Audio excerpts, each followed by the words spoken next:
KAMCO and the cross-border securitization of Korean non-performing loans. Introduction. In the fall of 1997, Korea experienced a twin currency and banking crisis. The bad debt was a common phenomenon for all South Korean banks. A global economic slowdown, combined with the collapse of the Thai baht, had foreign lenders starting to lose faith in Korea. Korea Asset Management Corporation, or KAMCO, played an important role in rehabilitating the country's banking system, and its mandate was to acquire non-performing loans, or NPLs, from troubled financial institutions and dispose them as quickly as possible. Korea Asset Management Corporation, an agency of the government set up to deal with the acquisition, management, and disposal of NPLs, reflects in many ways a culmination of the country's experimentations and trial by error resourcefulness. KAMCO mandates include the following: management and operation of NPL funds, acquisition and resolution of NPLs, workout of distressed companies, management and sales of state-owned properties and confiscated properties. Time context. This happened in 1997 when South Korea's dramatic financial collapse. Point. KAMCO needs to continue its aggressive marketing investment forums in Korea and abroad, as well as undertake a strategic move. Define agency's mission more broadly than just management and disposal of NPLs held by the fund. Proposed securitization relied very heavily on the credit quality of KDB, yet expected yield was well above that on the bank's secured bonds. The objectives. First, to identify the overview of KAMCO's role in the bank restructuring process. Second, to manage bad loans of state-run Korean Development Bank under the control of Ministry of Finance and Economy.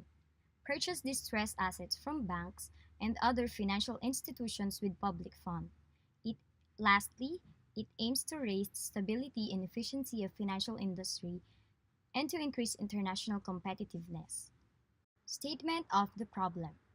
KAMCO's overall contribution does not negate the recovery of Korean financial sectors from the crisis. It only indicates that pricing of NPLs during financial crisis has been and will remain the most difficult challenges the public-owned AMCs. What are the strengths of Korea Asset Management Corporation? First, it was able to manage and dispose bad debts from the state-owned Korea Development Bank. KAMCO purchased distressed assets from banks and other financial institutions, which allowed lending to resume at a time when liquidity was scarce. KAMCO's resolution of non-performing loans contributed to the good progress made in Korea in recovering public funds injected by the government for financial sector restructuring. In addition, KAMCO disposed many of these distressed assets through a number of innovative methods, including by issuing asset-backed securities, which launched an important new market in Korea.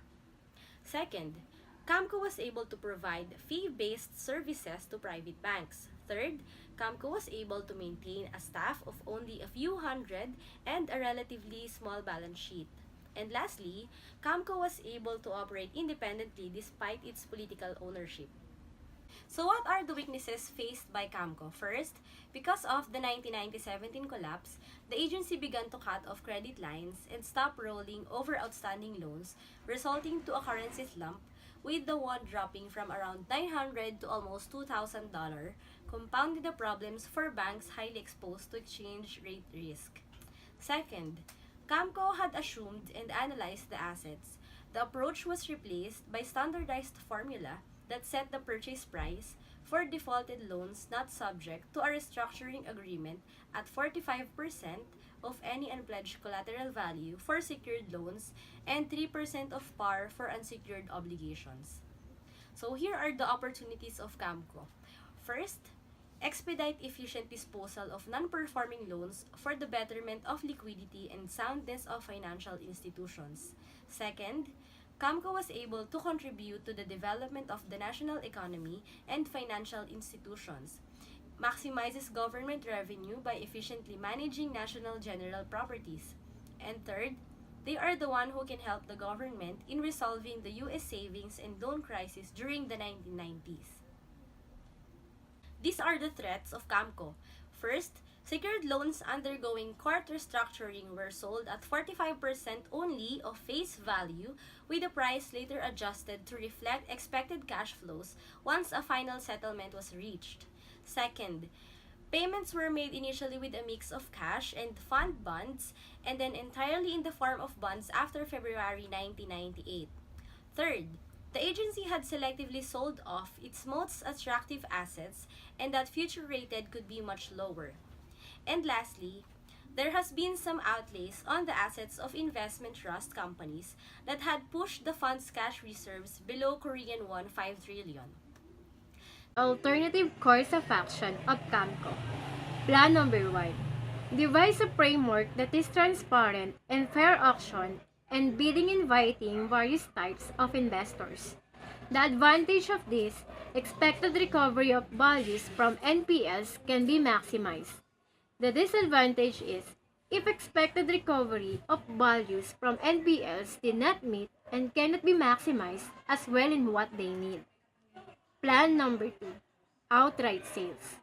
The advantage is cross-border merges and there will be an abundant acquisition opportunities. Rescue funds flow in from existing partners to erase liquidity constraint. The disadvantage is, in the midst of crisis, may often result in low sales prices and can be criticized domestically.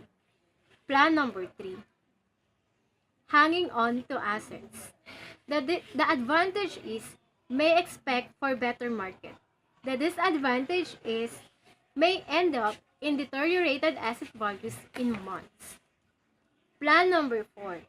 Dispose the loans into two through financial institutions and KAMCO. The advantage is the total market value of the loans will not be shouldered alone. The disadvantage is considered more prone to default risk. And the last one, the plan number 5, is to selling them off in another auction. The advantage of this is they allow large amount of assets to be presented to the market while minimizing overhead costs. And the disadvantage is most of the loans previously auctioned did not have recourse to the originators. Recommendation. We recommend the plan number 4. Implementation of disposing the loans through two channels.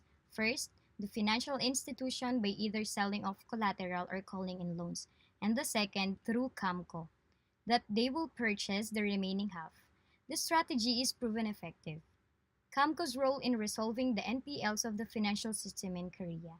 It has argued that the proper understanding of the incentive structure of KAMCO's governance and operations should start from the analysis of the political and economical environment.